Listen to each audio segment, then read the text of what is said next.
Mga pare, may bago nga pala akong jersey. Galing yan sa Bigote Cafe. At si Boss Renen Enriquez Viola pa ang nag-abot sa akin yan. Dati ko pang gustong bilhin ng jersey to. Ang ganda kasi ng colorway niya. Ang sabi nga ni Boss Renen, lalo daw ako sumarap sa jersey na to. Paano ba naman nagmukha akong ice cream sa jersey na to, no?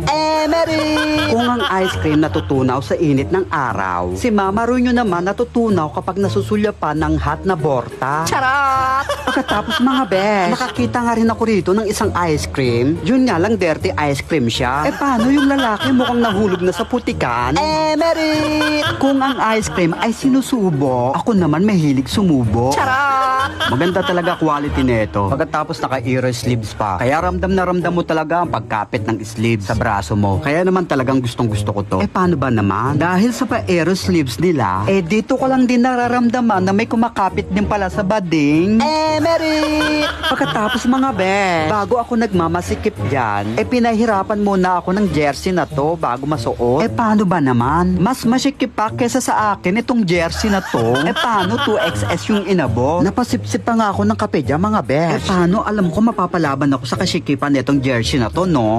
Merit! Kaya naman si Tatay Tux to the rescue sa akin. Paano? Sanay na mamuwersa, no? Charot! Kaya naman ang sabi ko sa kanya, dahan-dahanin mo lang please, masikip pa kasi yan Merit! Pagkatapos mga bes, habang tinutulungan niya ako, nakakaramdam na ako ng kakaiba para sa kanya. Parang konting-konti na lang madedevelop na ako sa kanya. Charot! Paano? Hindi ko pa nararanasan sa lalaki yung sinusuotan ako ng damit. Lahat kasi ng mga lalaking nakilala ko, hinuhubaran lang ako. Merit!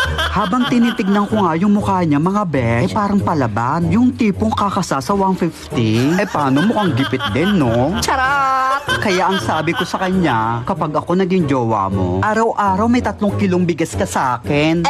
Merit! Kung ang apelido ni Boss Renen ay Viola, ako naman napabuala pag suot ko ng jersey. Paano litaw na litaw ang kasikipan ko rito, no? Napasabi pa nga akong crop top nga ni. Charot! So far, okay naman at nagkasya. Yun nga lang, hindi ako pwede huminga. Merit! Pagkatapos kinabukasan, yan din ang sinuot ko. Siyempre, hindi ko na nilabhan, no? Sayang yung sabon at yung tubig. Charot! XS kasi mga jersey ko, mga besh. Pagkatapos, ayun, kinabukasan, naging kasing luwag ko na yung jersey. Merit! Kaya naman, happy Luna Akech.